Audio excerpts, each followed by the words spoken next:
नमस्कार good morning सांग मैंने ओम साईराम।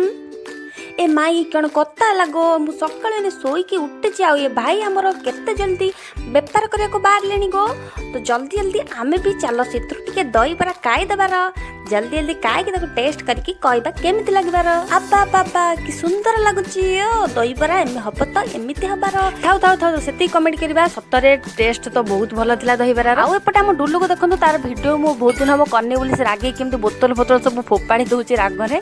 तो डुल्लू पाखर आसार कि मु पहुँची गली लंच पाखे। तो लंच आमर था पखाड़ पखाड़ सहित देखते ये मस्त गोटे झोल होता ता सहित ये छतु भजा पतर भजा गोटे छतु पोड़ा करथिला मार मोर बसिक आम खाईदेलु। और राति माँ प्रस्तुत करदेला चितौ पिठा। चितौ पिठा केमिति आपण माने करंती मु तो जाननी किंतु आमर पलम साहाय्य आ चुली रे चितौ पिठा करा जाय। रातिर डिनर मोर एई भली थिला। जदि मो वीडियो भल लागिछि तो सब्सक्राइब करिवार।